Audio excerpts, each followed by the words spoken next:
Hey guys, Ex-Marine 100 here, and you're watching the first season of our Fallout 4 Let's Build mod series. Now, in this series, we're going to be building with nothing but modded structures. We're going to be doing a lot of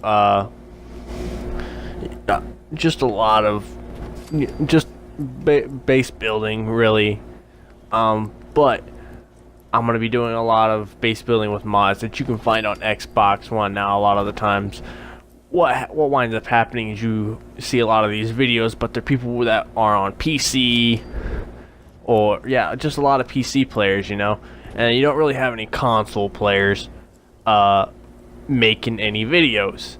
So my thought was, why not have a console player finally do Let's Build videos so people on consoles can watch these, and you can see just the kind of mods that you can put in place for your own gameplays and kind of revive Fallout for you. If you're a base building kind of player, this is definitely where you want to be, because I'm going to be doing a lot of these. Even if you're not a base building player, if you just want to watch these videos, that's cool too, you know. I do a lot of that too. I just watch the videos, I go through, get ideas about the kind of settlements I want to do.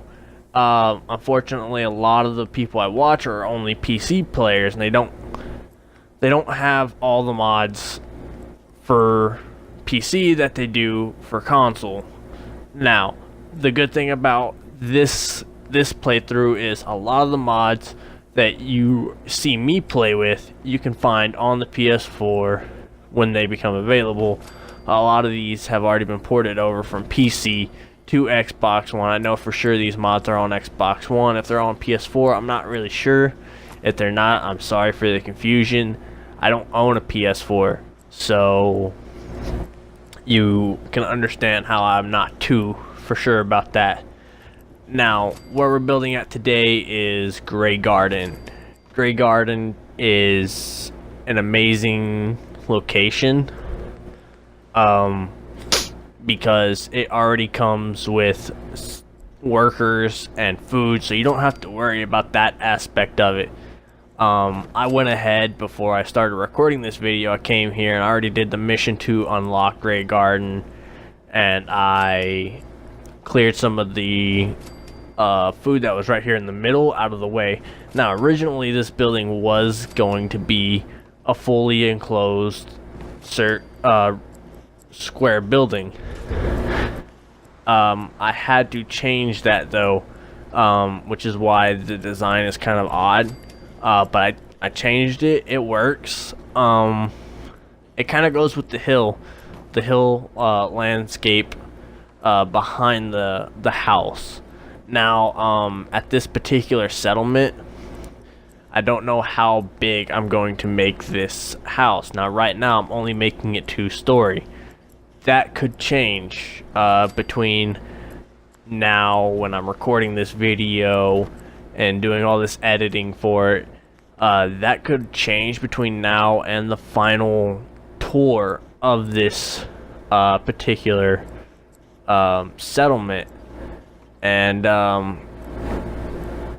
don't know which particular mods and who did them at this particular moment, but I will do my best to leave descriptions about who did them. And if I don't do that, I will probably just wind up making a video showcasing all the mods I use. I say that now, whether or not that'll happen is a different story. Just cause I don't throw these videos out there. It takes quite a long time to record these and edit the videos in a way for you guys to be able to enjoy it, because I don't want to just do this thing you know, messy and screw it up. I want you guys to really see the potential here for these mods and really see how far you can take that experience. Now, I'm not only going to do Fallout 4, I'm also going to be doing some Battlefield 1 playthroughs. If any of you guys on Xbox One are watching this view, if you subscribe and like my videos and you get the word out there and you help me grow my channel and all that, because you know I don't do this for money, I just do it for fun. I do this for YouTube. I don't do this for a job. I don't do this for a living. I'm just doing this because this is what I want to do. I feel like this is pretty cool, you know, not a lot of people do these type of things, so this is why I'm doing it. And, you know, I'm going to get more games. I'm going to do more playthroughs of different types of games. Not just those two. I already have those plans already going through the process of right now of how I'm going to do that.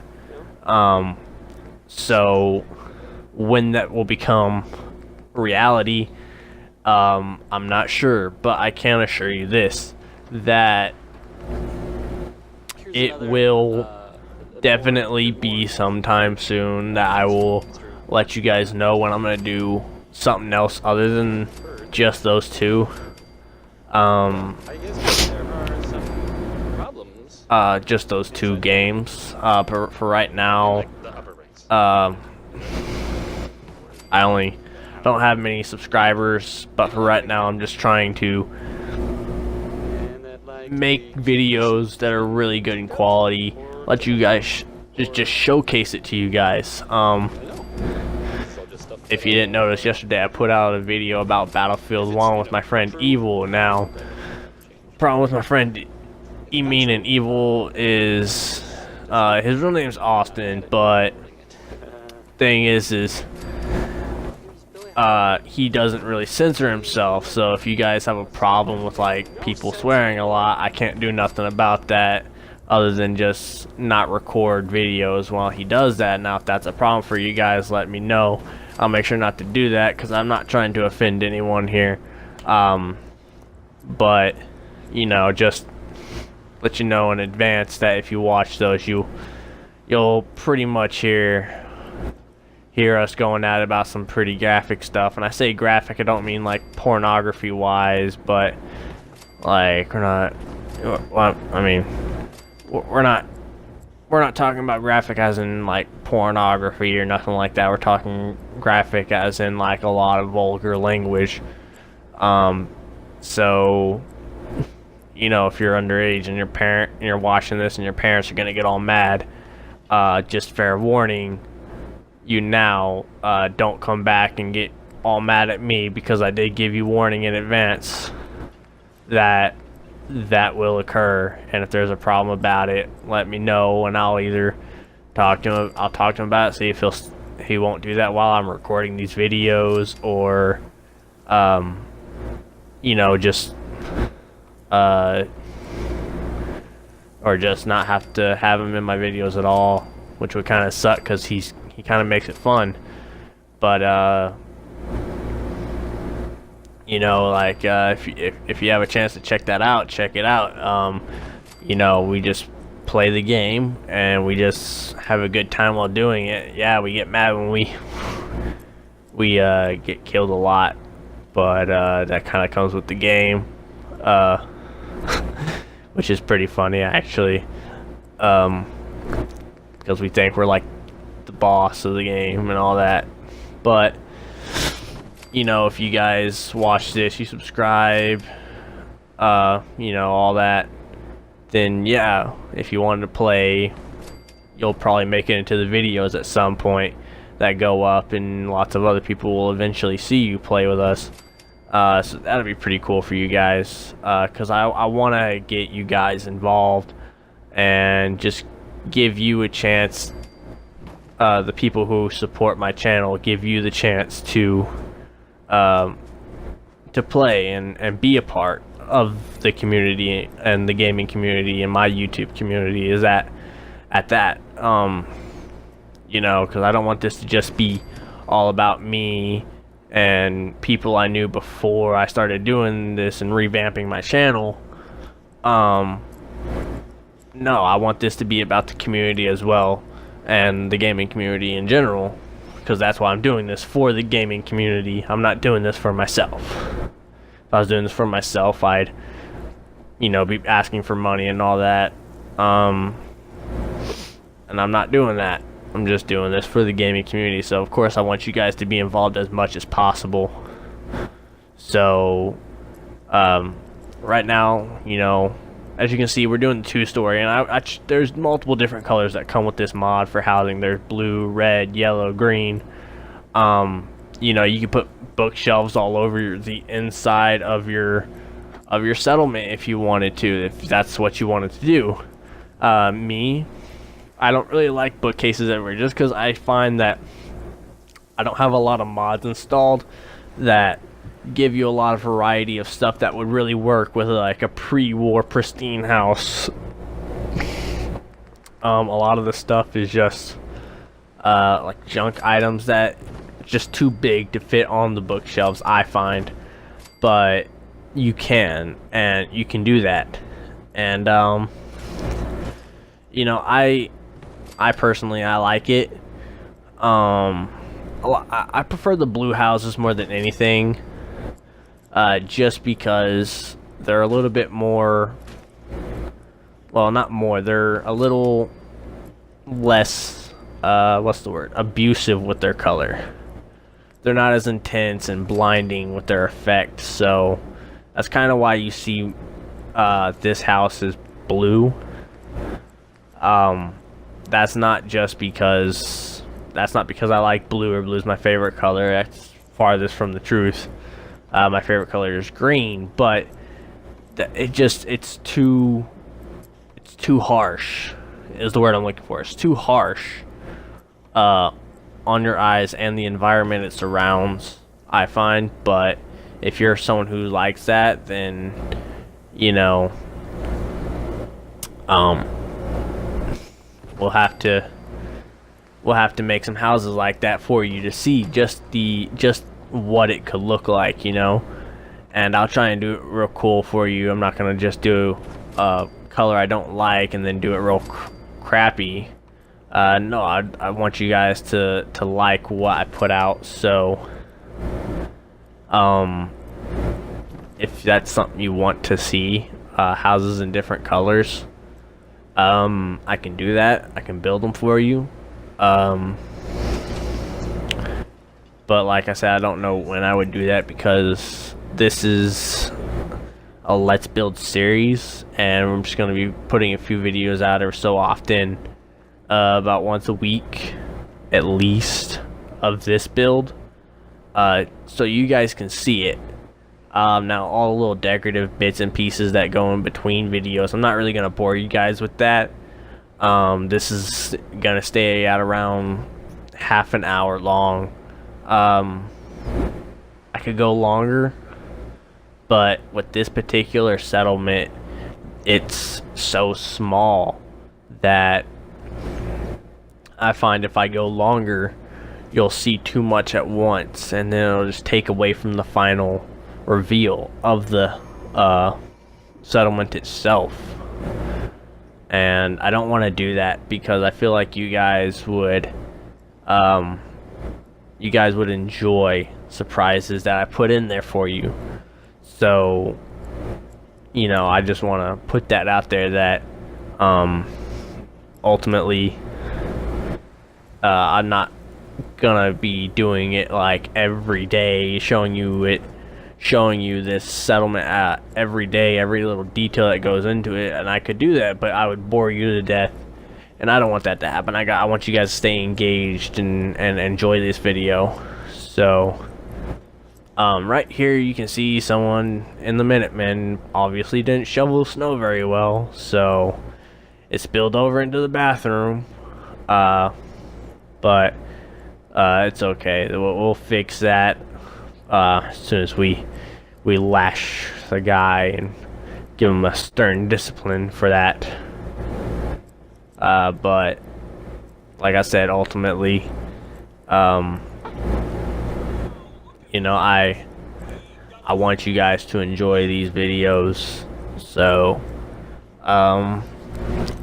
you know, just don't want you guys to stay involved with my builds and Let's Build series and Battlefield 1, and you know, I got a bunch of other games too. Some kind of unpopular, like I'm a huge Star Wars fan. You might see me do some Star Wars Battlefront at some point, just because I like Star Wars. That's me. Now, don't get the wrong idea now. I'm not going to be doing it like all the time. That'd probably be like a once in a while thing. One of those little videos I do on the side here and there to break up the content for you guys. So that way it's not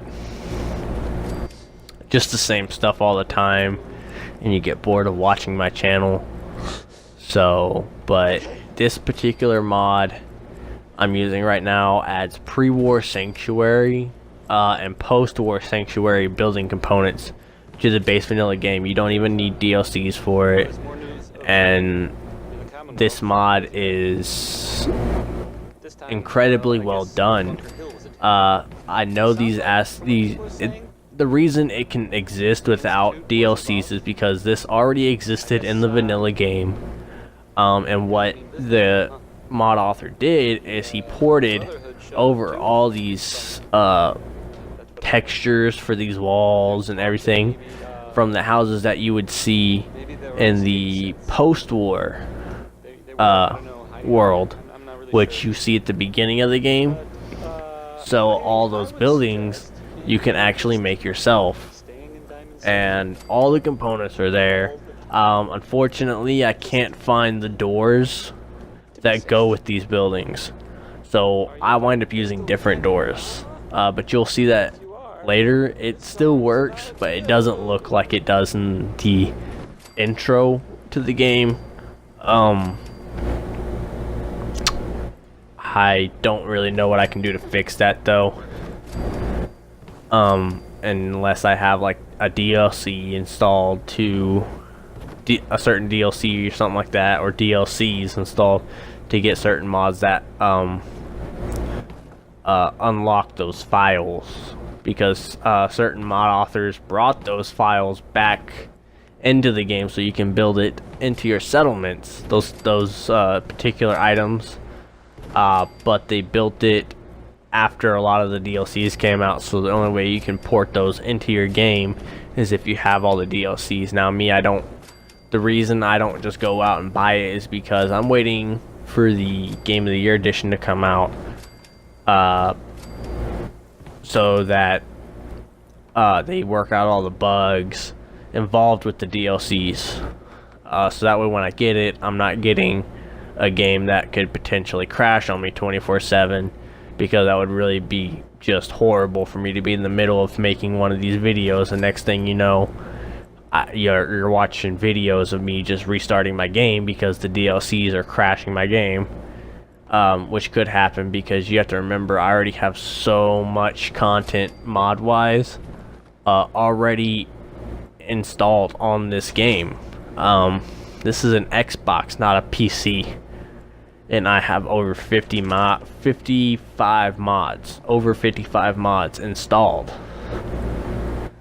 and an additional, what is it, 20 at least waiting to be installed for different playthroughs that I do. A lot of them are settlement mods though, so why settlement mods, you may be asking. You know, same as anyone else, I just found that the base vanilla game just didn't have enough playability through it. So you beat it too fast, and all you're left with doing is just settlement building, and you know, that's just no fun. And so one thing that kind of helps it be fun for me right now is the fact that I'm doing this all for the Minutemen, so we can go attack the Institute. And you know, the Institute is just sucks. I've done it. The playthrough for it, just, it wasn't as intense as I wanted it to be. Now, the playthrough going through the Institute is definitely longer than any of the other factions, I feel. But ultimately, it's still way too short. I think Bethesda messed up on that regard, is they made most of the quest on the DLCs. They didn't make it in the base game, and then added a shitload more like they did in past Fallouts, which added so much more playability to the title. Instead, on this one, they focused mainly on settlement building, which, yeah, is cool. It's a great mechanic, you know, keep it. But why not add more of those quests or missions, whichever term you prefer to use.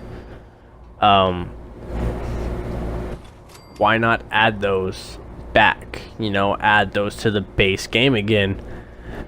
And, you know, this is just a question I've pondered so many times. And, like, why only on the DLCs? Why do we have to buy DLCs to get more quests? You know, I get it. You want more profit. But ultimately, you're going to lose a lot of those hardcore Fallout fans that loved the replayability of Fallout, and makes them want to go out and buy it again in the future when you cut so much content out of the base game. Like, they had 4 years to work on it. I don't get why the base game, the quests are just so sparse. You know, it's just, there's not enough of them. Like, you could do them, you know, if you wanted to play like a week straight, nothing but doing this day in and day out, from the time you wake up to the time you go to sleep, you would beat almost every quest in the game. Like, and that's kind of what I'm getting at, you know. It just goes to show, like, that Bethesda, I don't know, like, they're my favorite developer. Like, I'll mention them right now, and I'll mention them again multiple times because I love their games. To me, they make the best games. Mainly because I like the open world role-playing games like these. And, you know, I feel like they really messed up when it came to the mission aspect of Fallout. So, oh, and the elevator you see, that does not come with this particular mod for this settlement. It came as a separate standalone mod. Now, for all you Xbox users, you can find that. They're only Institute, though. They're not scaffolding or nothing like that. Scaffolding elevators, they come in with a DLC, so you don't have to download a mod. But Institute elevators are a mod, and it's only the Institute elevators. Fireplaces and campfires, I like this. Unfortunately, I downloaded 2 different mods for this. The fireplace mod, which adds working fireplaces that add a really cool radiant light and all that. And then I downloaded a second mod which adds flickering lights and effects like that for them, which gives off that really cool glow and the flickering light effect you see there. Now you're also going to see me go into my menu and change the weather. I have to do that because I have True Storms for Xbox One on right now, and I turned the Rad Storm up really fucking high, and you know, just, you're gonna have like shitloads of feral ghouls, and I really didn't want to have to deal with feral ghouls while building. As you can see, they got darker, and you see the fireplaces, they give off that radiant glow, and that's what that mod does, the flickering lights effect and all that for the fireplaces. So I really liked it. I thought it was really cool. I basically put fireplaces in almost all my settlements now that I do.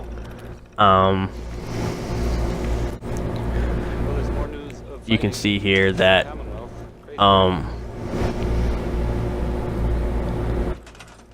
yeah, I'm putting a fireplace in the bathroom. You know, I figure in the post-apocalyptic world they don't really have running heating and AC throughout, and you're up north in Boston in the middle of winter, you're gonna want a fireplace in there for when you get out of the shower so it's nice and warm all throughout the house. So that's why I put it in there, because they're in this playthrough. It's like, they kept this place pretty pristine, but they still adapted after the bombs fell to the conditions. Power went out all across the board. How are you going to keep your place warm for 200 years after the bombs fall? The answer is to just put fireplaces throughout your house. So that's kind of why fireplaces go in almost every room I do. But we're coming to an end, about 25 minutes in. I don't want to go too much longer, but this is what we've come to so far. I hope you like the building style I'm doing. This is a great location. I've built here many times. Usually my settlement buildings wind up coming out looking like a warehouse. At this particular place, now I haven't touched the greenhouse yet, but don't worry, every part of this settlement will be touched, so you don't have to worry about it looking like that with a nice house right there. But if you like this build, if you like seeing these mods, if you like talking, if you want to be involved with with games and Let's Builds and Battlefield 1 and all that we do in the future, multiplayer, online play, subscribe, hit that like button. Every little bit of every little bit of help helps me out. So just subscribe. See you guys next time.